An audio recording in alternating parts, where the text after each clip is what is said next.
En este tiempo hay mucha gente que está muy dolida, sufriendo, pasando terribles pruebas. Pero el título en esta mañana del mensaje que quiero compartir, que el Señor puso en mi corazón, es el Dios en quien podemos confiar. El Dios en quien podemos confiar. Hace ya unas cuantas semanas comenzamos el estudio de la carta a los Romanos y gran parte del material cubierto hasta aquí en la carta a los Romanos resaltó que nada puede garantizarnos ni el perdón del pecado, ni la vida eterna, ni ninguna otra cosa entre las cosas que nosotros podemos hacer. No podemos hacer nada que nos garantice la victoria sobre los problemas que enfrentamos. Lo único que Dios nos entregó y que es plenamente suficiente es su gracia. Y esa gracia llega a nosotros por medio de la fe. Nada más que por la fe. En la invitación que hicimos durante esta semana para el culto de hoy, para el mensaje de la palabra de hoy, hablamos de que mucha gente pone su fe tal vez en su familia, en su dinero, en su trabajo, en su salud y muchas cosas más. ¿Y qué significa la fe para nosotros los cristianos? Y hoy vamos a ver que Dios espera, Dios quiere, anhela profundamente y nos pide y nos manda que confiemos en Él. En todo tiempo, que confiemos. Vamos a hacernos una evaluación sencilla antes de entrar directamente al texto de hoy, que es Romanos 4, por ahí quieren abrir sus Biblias. Romanos 4, mientras buscan una sencilla evaluación, por favor responde estas preguntas de la forma más sincera que puedas. ¿De dónde proviene la comida para tu familia? ¿De dónde proviene? ¿De dónde surge la educación de aquellos que son padres para sus hijos? ¿De dónde surge esa educación? ¿De dónde surgen, en particular para aquellos más jóvenes, los planes para sus vidas? ¿Cómo planean sus vidas? A los que ya están casados o tienen pareja, novio, novia o más. ¿Cómo hiciste para conseguir una pareja? ¿Cómo hiciste para conseguir un esposo o una esposa? ¿Qué hiciste? La mayoría de las personas respondería que todo lo que tenemos proviene del trabajo, ¿verdad? Tenemos que trabajar para tener recursos, de nuestro esfuerzo. Que nosotros somos quienes educamos a nuestros hijos y queremos que los hijos sean bien educados depende de nosotros. Que hacemos nuestros planes según las cosas que queremos alcanzar.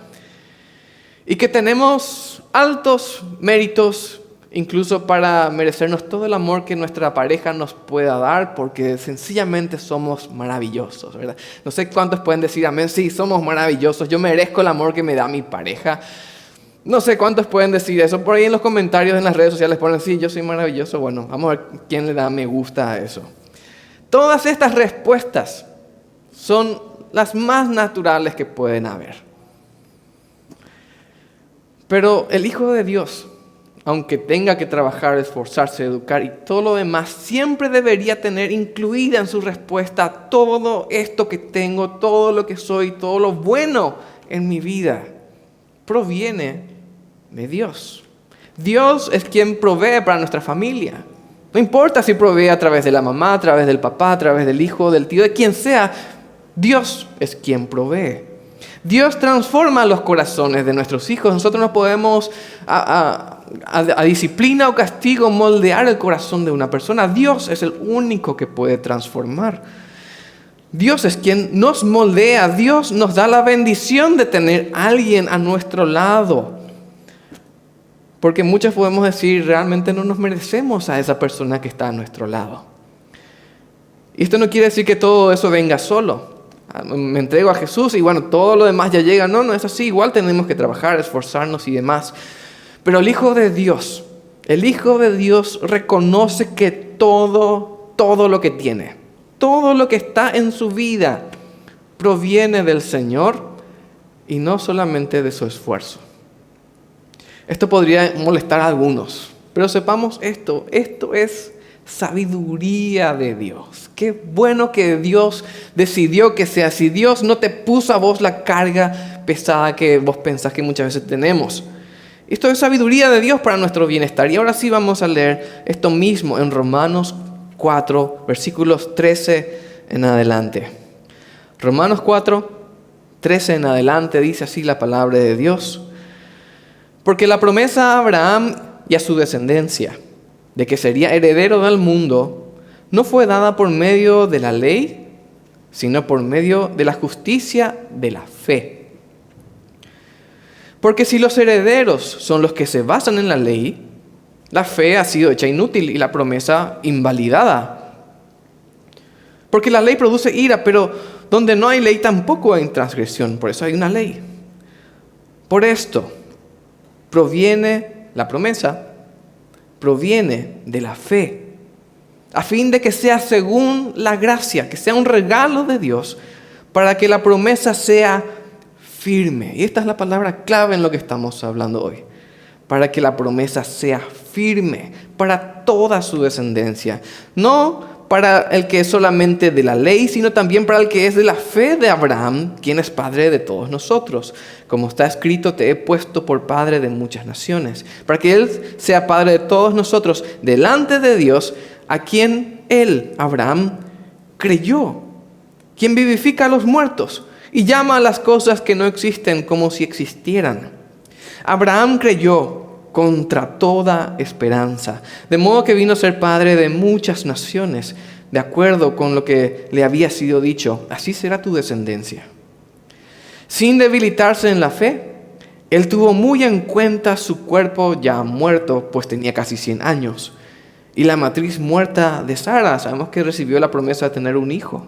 Versículo 20, pero no dudó de la promesa de Dios por falta de fe. Al contrario, fue fortalecido en su fe, dando gloria a Dios, plenamente convencido de que Dios, quien había prometido, era poderoso para hacerlo, para cumplir su promesa.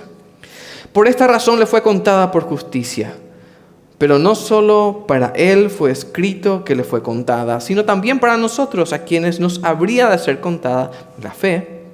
Los que creemos en Dios, que resucitó de entre los muertos a Jesús nuestro Señor, quien fue entregado por causa de nuestras transgresiones y resucitado para nuestra justificación. Vamos a mencionar solamente 2 puntos basados en este pasaje en esta mañana. Vamos a analizarlo brevemente. Hay mucho más que no vamos a poder decir, pero quiero resaltar 2 verdades que me gustaría que podamos tener en nuestra mente y corazón. Primeramente, todo lo que tenemos es por gracia de Dios, basada en la fe. Todo. Esta es una de esas verdades bíblicas que es difícil de aceptar. Que es muy fácil en realidad de aceptar, pero difícil de asimilar. Porque probablemente todos vamos a estar de acuerdo en que sí, es así, todo lo que tenemos es por gracia, sí, todos decimos sí, amén. Pero de ahí hasta comenzar a vivir teniendo este principio en el corazón, hay un muy, muy largo trecho. Es algo así como cuando sabemos que deberíamos hacer ejercicios porque ya nuestra ropa nos comienza a apretar y ya no alcanzo más mis pies para atarme los zapatos, ¿verdad? Ya sé, yo tengo que hacer ejercicio, me doy cuenta, hay evidencias, pero aún así no hago ejercicio, no acepto esa realidad. O como sabemos que tenemos una cuenta que pagar en unos días, pero sería muy lindo ir a comer algo especial. Hoy, porque es feriado, hoy vamos a ir a comer algo especial. Tal vez una comida que en casa nos saldría sumamente poco, pero al salir sale bastante más. Pero queremos, como dice la gente, darnos ese gustito, ¿verdad? Queremos entender que todo lo que tenemos es un regalo maravilloso de Dios. Tiene el potencial para cambiar nuestras vidas. Y es capaz de hacernos ver el mundo realmente de otro color. Es capaz de hacernos descansar bien en la noche sabiendo que tenemos un papá celestial que nos cuida siempre. Y esto lo vemos muy claramente en este pasaje. Ese es el enfoque de este pasaje. Vamos a leer nuevamente el versículo 13. Dice, versículo 13, Romanos 4:13, porque la promesa a Abraham y a su descendencia de que sería heredero del mundo no fue dada por medio de la ley, sino por medio de la justicia de la fe. No por la ley, por la fe. Porque si los herederos son los que se basan en la ley, los que cumplen, los que hacen las obras de la ley, la fe entonces es inútil, no sirve para nada y no nos sirve tampoco la promesa. Versículo 16, por esto, proviene de la fe, y repetimos nuevamente, a fin de que sea según la gracia firme para toda su descendencia. Y en estas palabras tenemos una de las enseñanzas más maravillosas de la palabra de Dios, aunque haya que trabajar un poquito para verla, para encontrar, para alcanzar esta idea. Pablo venía enseñando que la salvación es enteramente por fe en Dios, completamente. Él explica que aún en el Antiguo Testamento el cumplimiento de la ley requería fe en Dios, dejando claro que el cumplimiento de la ley sin la fe tampoco agradaba a Dios. Y ahora tenemos la razón por la que Dios decidió que la salvación fuese por fe y no por obras. Proviene de la fe, dice el versículo, según la gracia, para que sea firme. Para que sea firme. ¿Por qué Dios quiso que la gracia llegue a la humanidad por medio de la fe y no por las obras? Por la firmeza que eso le dio a la gracia que tenemos en nuestro Señor Jesús.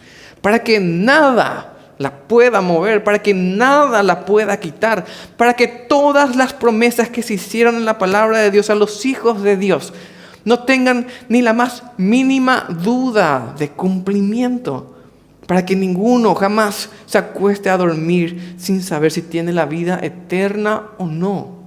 Porque no depende de sus obras, para que estemos todos seguros que mañana, sin importar lo que nos traiga la vida, vamos a tener nuestras necesidades suplidas.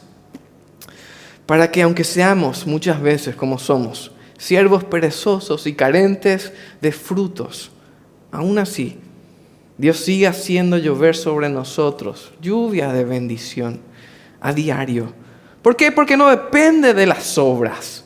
No depende de eso la gracia de Dios sobre tu vida. Y no es esto algo maravilloso. No puedes decir ahora mismo en tu corazón, esto es maravilloso.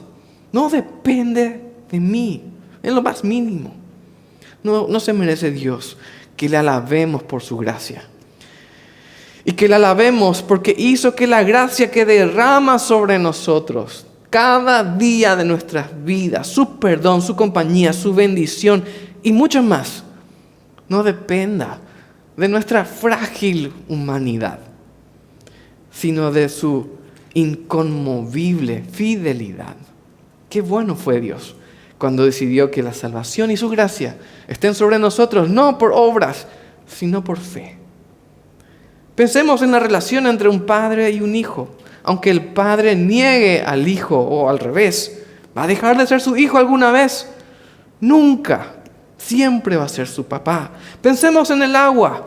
Aunque la congelemos, derritamos nuevamente y evaporemos, sigue siendo la misma en esencia. Esto es lo que afirma el Señor acerca de su gracia para con nosotros. En Romanos 8:38 en adelante dice, por lo cual estoy seguro de que ni la muerte, ni la vida, ni ángeles, ni principados, ni potestades, ni lo presente, ni lo porvenir, ni lo alto, ni lo profundo, ni ninguna otra cosa creada nos podrá separar jamás del amor de Dios, que es en Cristo Jesús, Señor nuestro.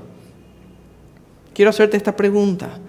¿Tenés ahora mismo alguna alabanza tal vez en tu corazón que quieras elevarle al Señor? Porque su gracia está sobre tu vida a pesar de que fallamos, aunque dudamos, aunque muchas veces sencillamente obramos en contra de su voluntad. Puedes decirle en este momento, Señor, te doy gracias. Yo te animo a que así lo hagas. Te tomes ahora. Voy a hacer silencio 5 o 10 segundos y decirle, gracias, Señor, porque tu gracia inmerecida está sobre mí y no depende de mí.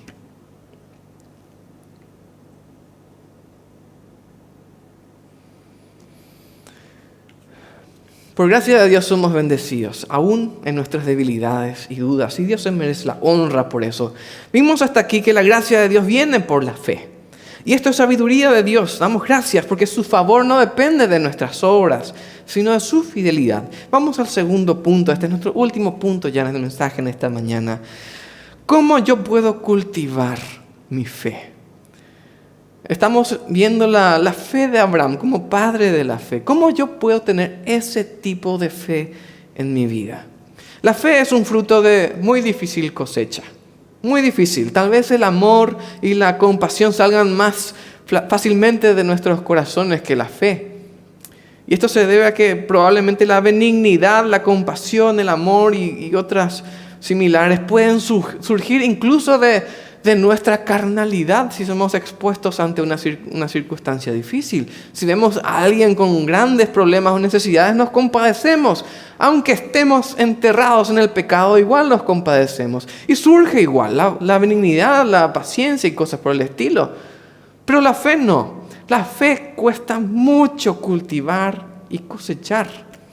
La fe tiene un terreno muy difícil de trabajar, muy difícil, y es probablemente el fruto que más nos cuesta producir, como decimos. En el versículo 18, siempre en nuestro pasaje en Romanos 4, dice: Abraham creyó contra toda esperanza, de modo que vino a ser padre de muchas naciones.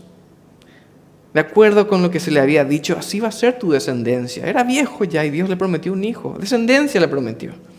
Sin debilitarse en la fe, él tuvo muy en cuenta su cuerpo, dice, ya muerto, pues tenía casi 100 años.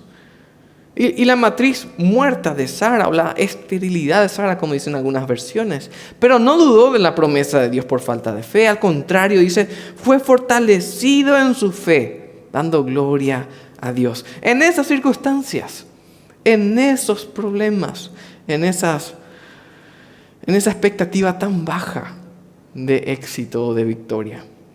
La fe que agrada a Dios se cultiva primeramente en el terreno contra toda esperanza. Así se llama este terreno. Contra toda esperanza. Esta es una frase que significa esperanza cuando todas las leyes de la naturaleza dicen que ya no se puede. Esa es la fe contra toda esperanza. O esperanza contra esperanza, como dice la Reina Valera 60 también. Y esta es verdaderamente la esencia de la fe. Creer contra todo pronóstico.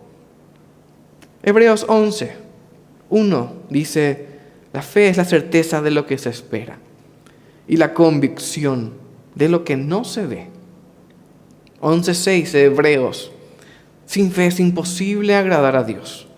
Es necesario que el que se acerca a Dios crea que existe Dios y que es galardonador, que premia a los que le buscan.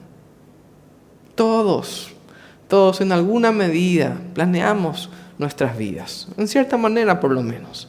Planeamos la carrera que queremos estudiar, la pareja con que nos queremos casar, la casa donde queremos vivir, cómo queremos que sea nuestra familia, el tipo de vida que queremos llevar y cosas similares. Y eso está bien, es bueno planificar, es muy bueno, hace bien a la salud incluso. Pero cuando comenzamos a vivir confiados en el Señor, comenzamos realmente a confiar en el Señor, nuestros planes suelen salir lastimados. Nuestros planes suelen rápidamente ser modificados o desechados. Y Dios comienza a hacer su obra. Cuando decidimos realmente yo quiero que Dios haga su obra en mi vida. ¿Cuántos nos animaríamos hoy a renunciar a toda nuestra seguridad por un trabajo en el extranjero, sin contrato y sin un lugar donde vivir? ¿Cuántos haríamos semejante cosa? ¿Cuántos nos lanzaríamos a que alguien nos haga una cirugía sin haber estudiado medicina nunca? O incluso una pequeña curación. No le vamos a dejar que agarre ese cuchillo para ver qué hay dentro de nuestra herida. ¿O cuántos confiaríamos a alguien todo nuestro salario sin saber qué va a hacer con lo que le estamos entregando? Todo esto y mucho más es lo que Abraham hizo y es la fe a la que estamos apuntando. Seguimos leyendo Hebreos 11, versículo 8. Por la fe Abraham, siendo llamado, obedeció para salir al lugar que había de recibir como herencia, sin saber a dónde iba. Salió, dice, sin saber a dónde iba. ¿Cuántos haríamos eso? El terreno donde se cultiva la fe es el terreno contra toda esperanza. Ahí. Además, el terreno donde se cultiva esta fe es el terreno de la larga espera. Y esto es algo que a todos nos cuesta, esperar. No nos gusta esperar.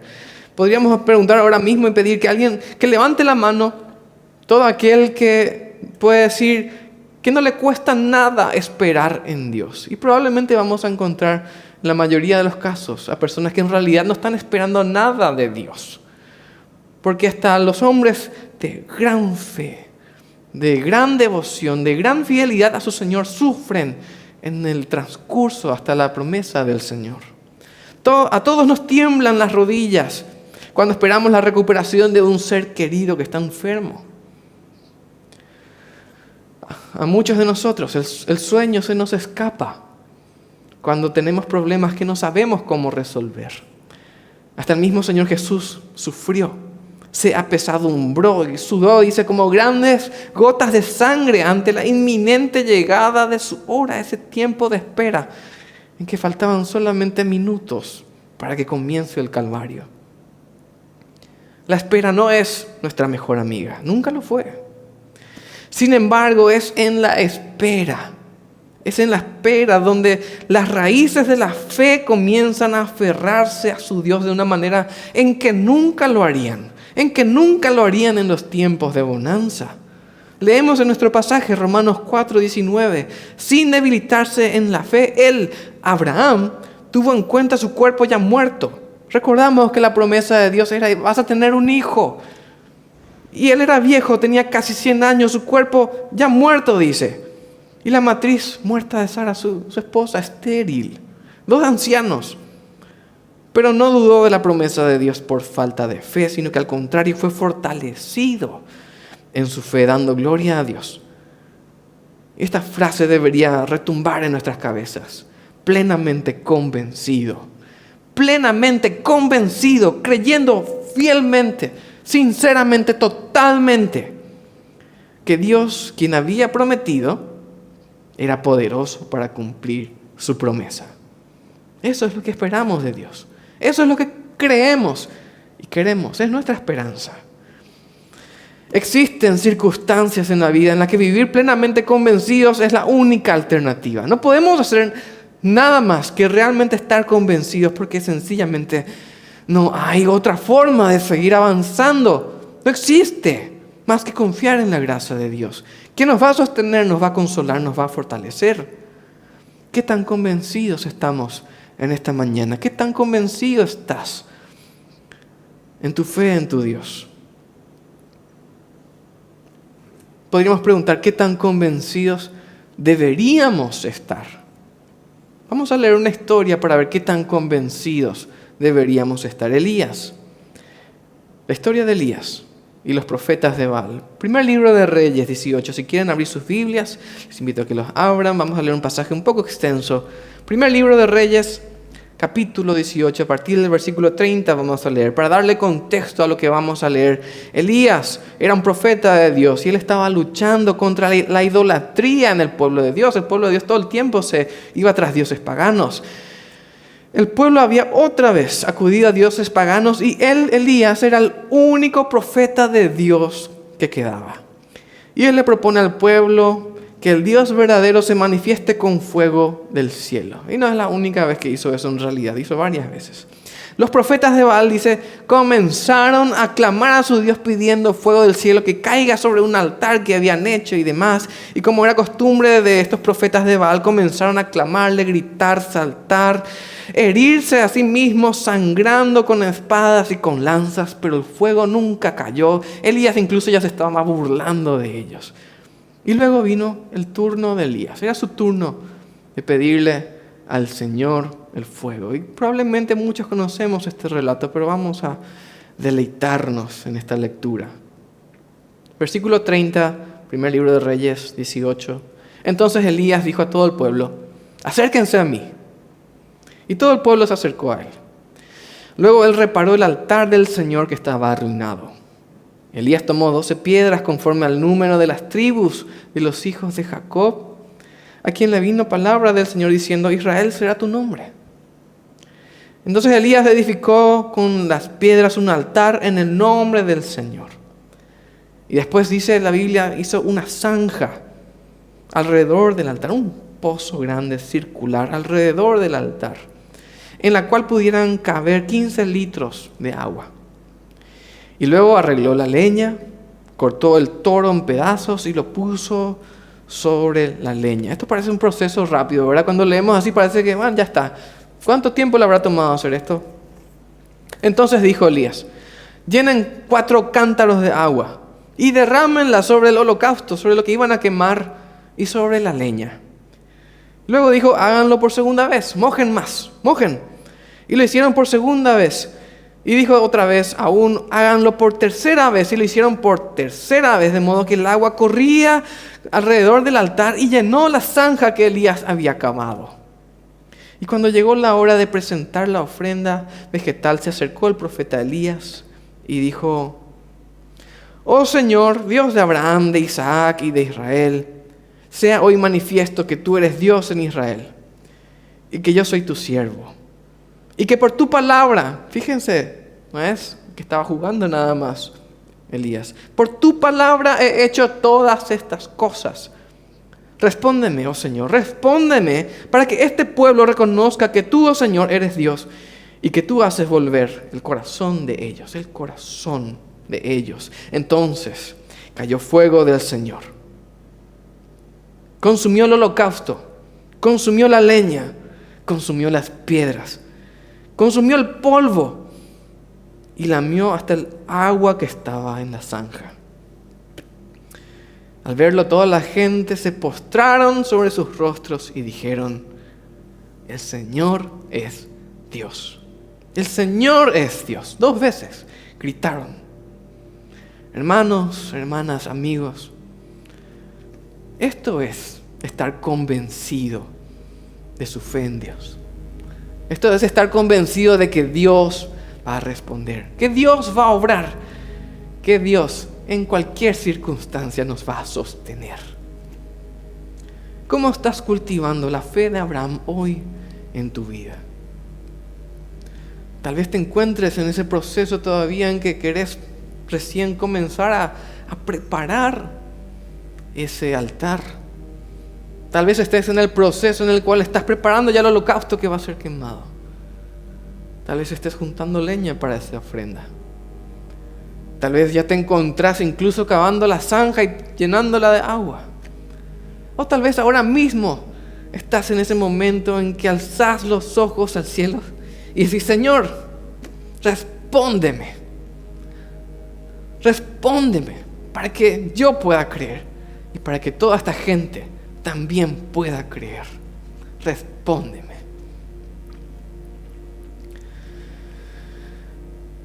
Estás tan convencido de la obra de Dios en tu vida que estás dispuesto a entregarlo hoy nuevamente todo al Señor.